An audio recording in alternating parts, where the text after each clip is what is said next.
Let's talk about Showit's new social grid feature, which is really pretty cool, a long time coming, and something that I'm really excited about. You see down here in the bottom settings, you have an option for a social grid now. Connect to Instagram and set fallback images, which is great. That is what this is right here. I've already connected it to my account.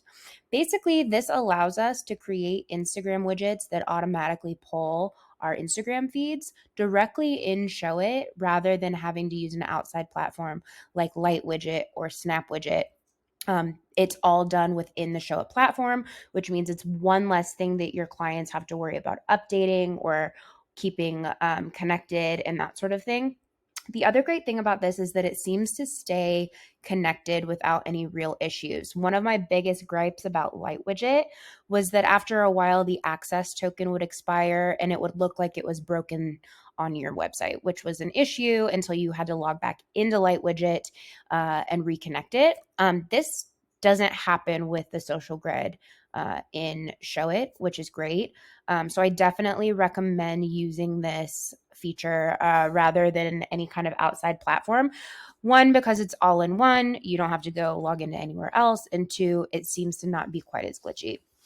So you can see over here on these settings that we have our account selected. If you hadn't set up your Instagram account here yet, there would be a prompt to do so. You would log into Instagram or your client's Instagram profile, connect it, and then it would start populating these images.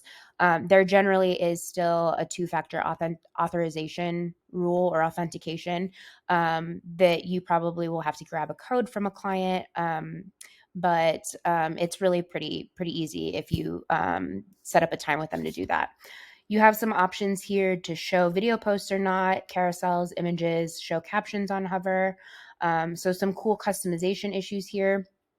You have quite a bit of flexibility with image gap. So if you can see, if I make this larger or smaller, I can really play around with how this looks.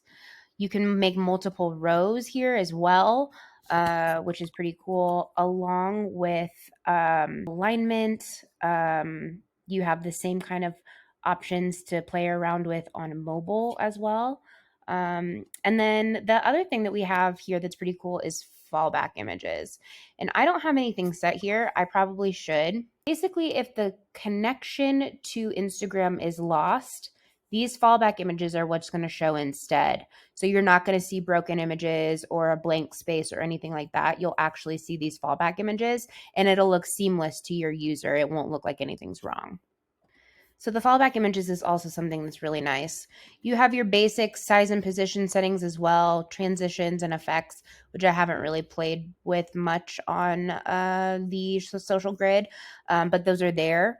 And again, this is a newer feature at least, that was rolled out this year and is pretty awesome.